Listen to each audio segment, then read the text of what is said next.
उत्तर प्रदेश विधानसभा चुनाव को देश में लोकसभा चुनाव के बाद सबसे बड़ा चुनाव माना जाता है। इस बड़ी चुनावी जंग में अब करीब 10 महीने का वक्त बचा है। ऐसे में क्षेत्रीय दल भी एक्टिव हो गए हैं। मुकेश सहनी के वीआईपी दल ने भी एक बार फिर यूपी के चुनावी मैदान में उतरने का ऐलान कर दिया है। बिहार में मंत्री रह चुके मुकेश सहनी ने लखनऊ पहुंचकर औपचारिक रूप से यूपी के चुनावी रण में हाथ आजमाने का ऐलान किया। निषाद और मल्लाह समाज की राजनीति करने वाले और खुद को सन ऑफ मल्लाह कहने वाले मुकेश सहनी ने इस दौरान सीधे तौर पर यूपी सरकार के मंत्री डॉक्टर संजय निषाद को निशाने पर लिया।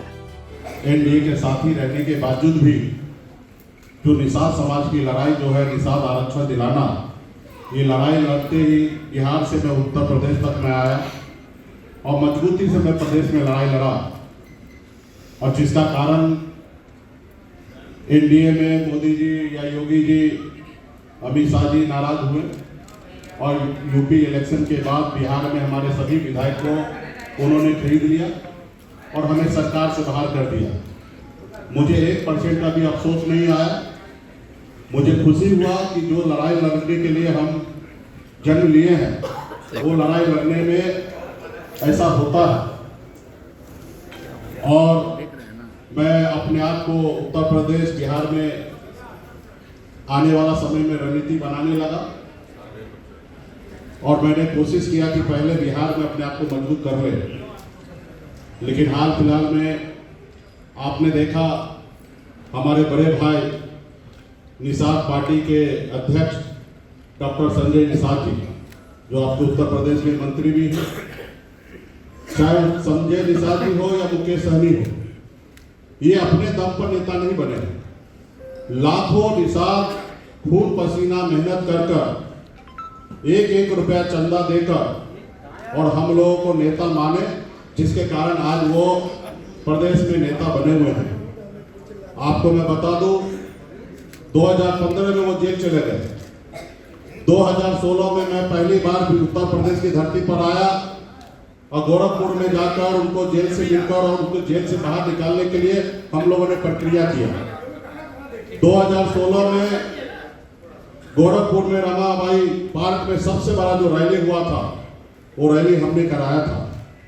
लेकिन डॉक्टर साहब को थोड़ा अपने लिए, अपने परिवार के लिए ज़्यादा पहले सोचते हैं और 2017 में हमसे दूर होकर वो अलग रणनीति अपना ली।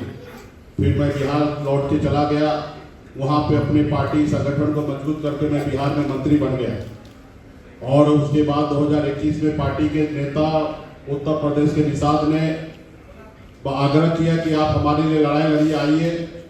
और फिर मैंने 2021 में उत्तर प्रदेश में पैर रखकर पार्टी लॉन्च करके और मजबूती से हम लड़ाई लड़ रहे थे।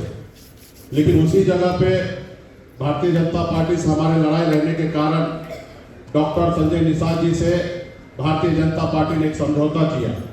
सिर्फ नाम के लिए आपकी पार्टी होगा और कैंडिडेट सारे के सारे भारतीय जनता पार्टी का होंगे और 10 टिकट पे उनसे समझौता किया।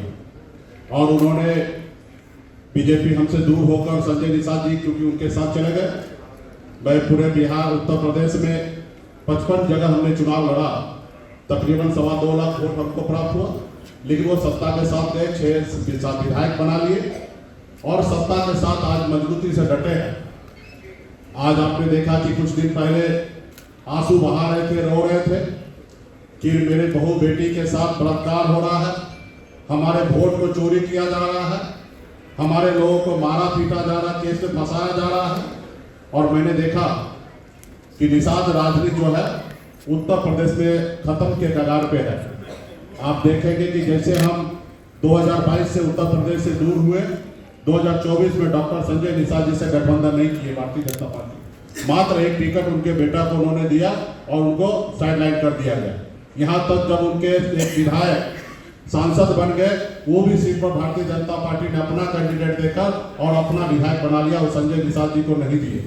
उस समय 2022 में उनको लाभ मिला क्योंकि मैं लड़ाई लड़ रहा था और मुझे पता है कि भारतीय जनता पार्टी संजय निषाद जी को राजनीतिक हत्या करने का साजिश रच लिया है। और इस बार जो 2027 का जो चुनाव होना है, उस चुनाव में उनको कोई गठबंधन नहीं करेंगे। ये पहला मौका नहीं है जब मुकेश सहनी की पार्टी उत्तर प्रदेश के चुनावी मैदान में उतरने जा रही हो। इससे पहले 2022 के विधानसभा चुनाव में भी वीआईपी ने अपने प्रत्याशी उतारे थे। हालांकि उस चुनाव में पार्टी का प्रदर्शन बेहद खराब रहा था और एक भी उम्मीदवार अपनी जमानत नहीं बचा पाया था।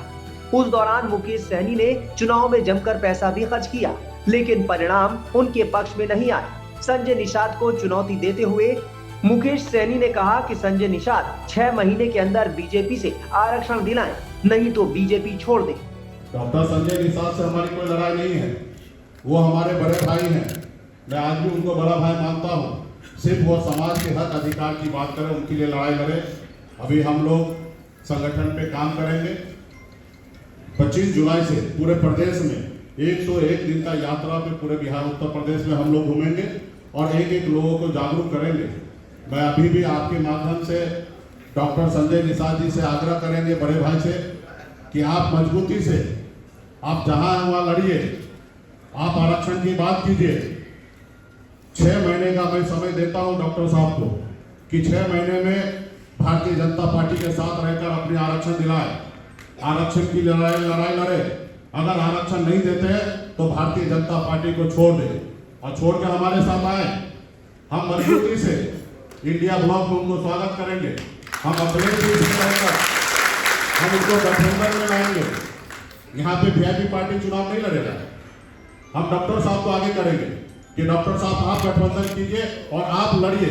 सिर्फ कंडीशन यही होगा कि जितने भी गठबंधन से सीट प्राप्त होगा उसमें 90% निषाद समाज लड़ेगा, चाहे वो वीआईपी का कार्यकर्ता हो या निषाद पार्टी का कार्यकर्ता हो, सिर्फ निषाद समाज लड़े। क्योंकि आप दूसरे को जब लड़ाते हैं तो बिक जाते हो, आपके मिशन के साथ नहीं होते। जैसे बिहार में मेरे साथ में हुआ, हम दूसरे लोगों को चुनाव लड़ाए, 4 विधायक जीत के गए, बाद में बिक गए। और आज भी उनके पास भले 6 विधायक है, लेकिन 6 विधायक में से एक भी विधायक उनकी बात नहीं मानते होंगे। तो मेरा यही है कि 6 महीने के बाद पुनः आप लोगों के बीच में हम लोग प्रेस कॉन्फ्रेंस करेंगे। मुकेश सहनी ने घोषणा करते हुए कहा कि वीआईपी उत्तर प्रदेश में पूरी ताकत से संगठन को मजबूत करने में जुट गई है और आने वाले विधानसभा चुनाव में पार्टी पूरी शक्ति के साथ मैदान में उतरेगी। उन्होंने ऐलान किया कि वीआईपी 25 जुलाई से 101 दिन की यात्रा शुरू करेगी, जिसके जरिए लोगों को जागरूक किया जाएगा। खबरों की रणभूमि में यहाँ शोर नहीं, सोच लड़ती है। जहां शब्द नहीं, फैक्ट्स वार करते हैं और हर सवाल खोलता है सच की नई परत।